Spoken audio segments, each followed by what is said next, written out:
নমস্কার বন্ধু, astrology 24x7 YouTube চ্যানেলে আপনাকে আরও একবার স্বাগত। আমি আপনাদের বন্ধু শ্যামল। বন্ধু সঙ্গে থাকুন, ভালো থাকুন।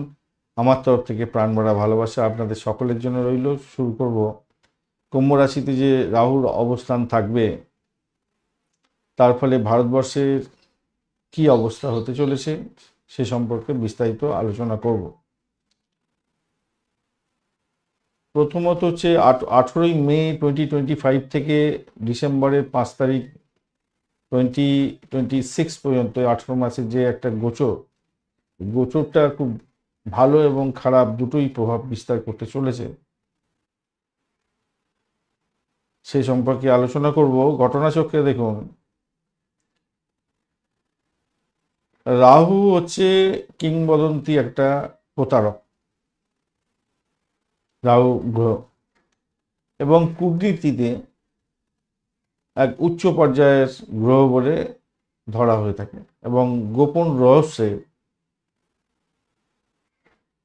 প্রকাশ এবং বিকাশ সেটাকে করার জন্য চেষ্টা করে থাকে এবং বিশাল উচ্চতায় নিয়ে যাওয়ার চেষ্টা করে একজন ব্যক্তিকে এবং একজন দেশকে।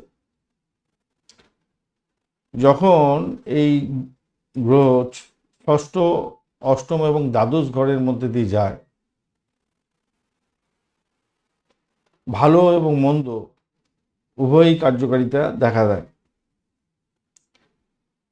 এখন এর ঠিক বিপরীতে কেতুর অবস্থান থাকে। কেতুকে সাধারণত ধরা হয় আধ্যাত্মিক গ্রহ, গুপ্তবিদ্যায় পারদর্শী সাধু ব্যক্তি এই হিসাবে ধরা হয়ে থাকে। কারণ ফলদীপিকায়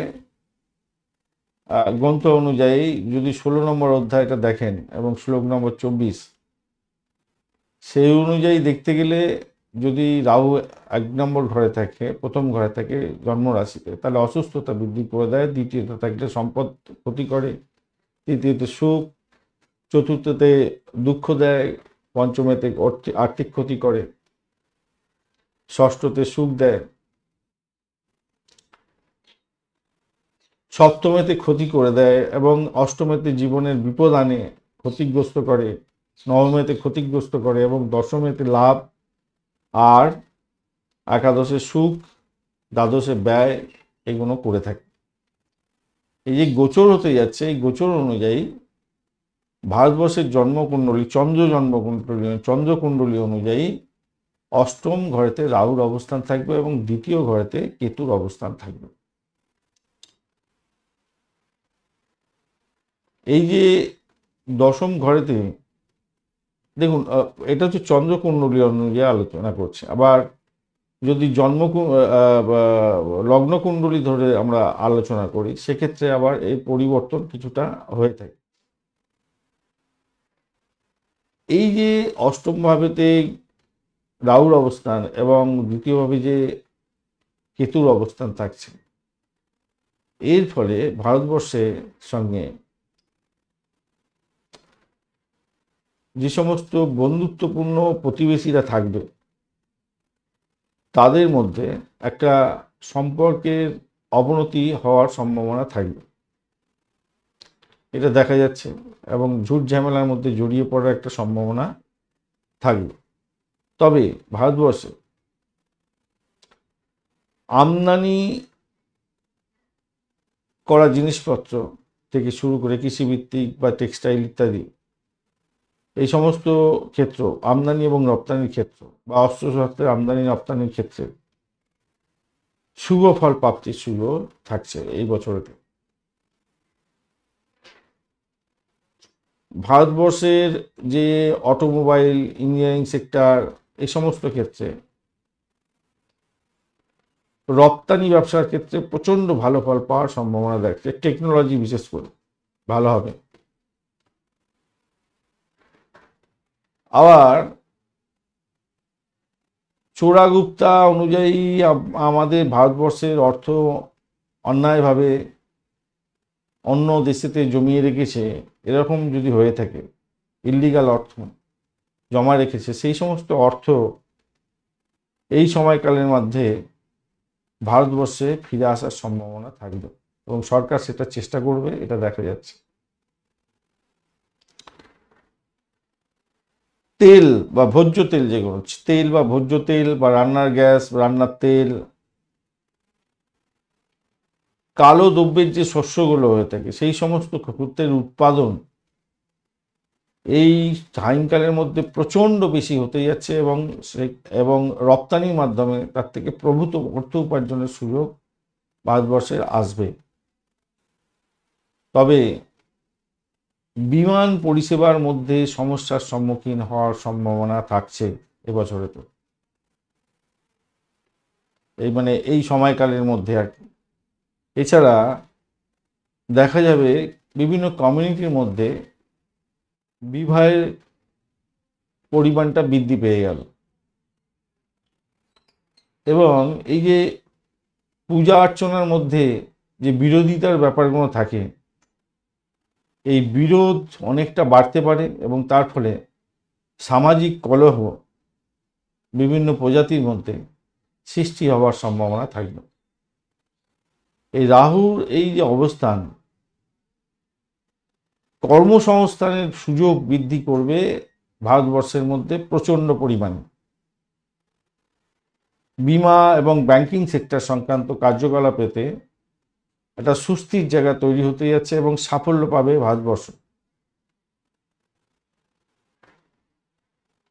তবে দেখা যাচ্ছে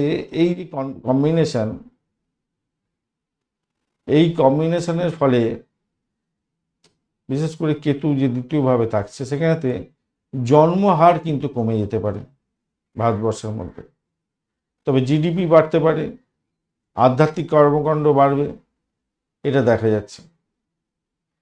অপরদিকে একটা যে জায়গাটা দেখা যাচ্ছে সেটা হচ্ছে বিখ্যাত কোনো ব্যক্তি,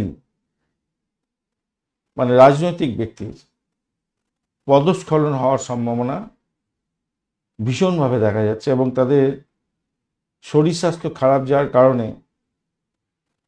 তার হঠাৎ মৃত্যু হতে পারে, এটা দেখা যাচ্ছে। আর বিভিন্ন দেশ যেগুলো বন্ধু দেশ ছিল তারা শত্রুতে পরিণত হতে পারে, এরকমও দেখা যাচ্ছে, এবং তার ফলে একটা কনস্পারেসি সৃষ্টি হতে পারে, সমস্যার সৃষ্টি হওয়ার সম্ভাবনা সেখান থেকে আসবে বলে মনে করছে। হয়তো একটা ভয় এবং ঝামেলা এই সময়কালের মধ্যে ভারতবর্ষকে পোয়াতে হবে। এর ফলে বিভিন্ন দেশ, যেগুলো বিদেশে বড় বড় দেশগুলো যারা সহযোগিতা করত, তারা ডিপ্রাইভ করার জন্য চেষ্টা করতে পারে এবং ষড়যন্ত্রের শিকার হয়ে যেতে পারে ভারতবর্ষ।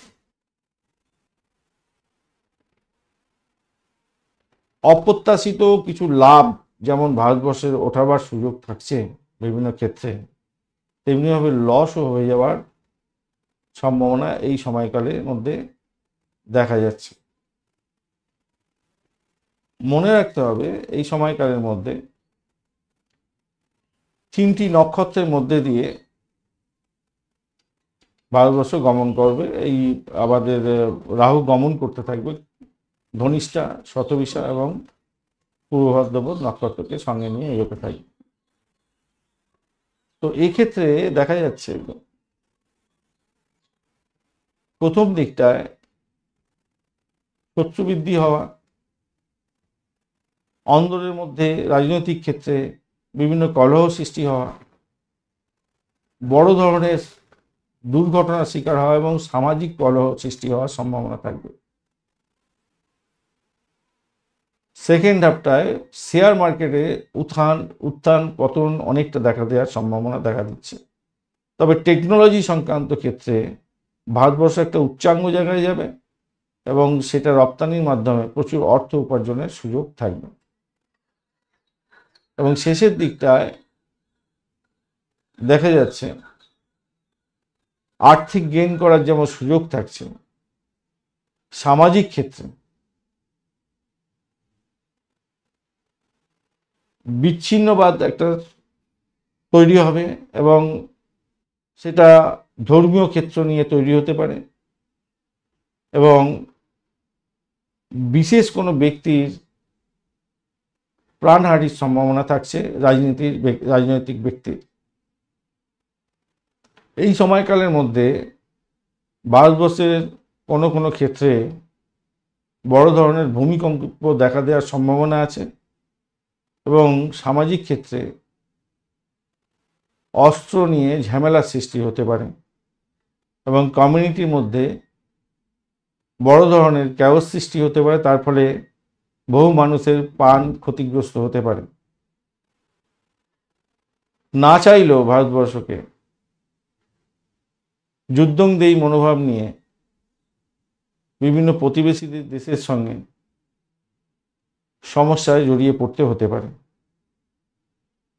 এই গেল মোটামুটি একটা দিশা ভারতবর্ষের কি হতে পারে। তবে টেকনোলজি, চাকরির জায়গাটা ভারতবর্ষের ক্ষেত্রে খুলে যাচ্ছে, অর্থনৈতিক ক্ষেত্রটা মোটামুটি খুলে যাচ্ছে। এই পর্যন্ত থাকলো। ধন্যবাদ বন্ধু ভিডিওটি দেখার জন্য। সচেতন থাকবেন, কারণ ভারতবর্ষে আমরা বসবাস করছি। ভারতবর্ষের ক্ষেত্রটা যদি না জানা থাকে তাহলে আপনার ক্ষেত্রটা কিভাবে আপনি জানবেন? জেনেই বা লাভ হবে? স্থান, কাল, পাত্র নিয়ে হচ্ছে জ্যোতিষ। যে স্থানে আপনি বসবাস করছেন সেখানেই যদি উত্তপ্ত জায়গা তৈরি হয়ে থাকে, সেখানে সাফল্য প্রাপ্তি আপনার ক্ষেত্রে কী করে হতে পারে? সেই কারণের জন্য ছোট্ট করে আলোচনা করলাম আপনাদের জন্য। মাথায় রাখবেন, এগুলো রাখলে আপনার ক্ষেত্রে উপকার হবে। বন্ধু, সঙ্গে থাকুন, ভালো থাকুন।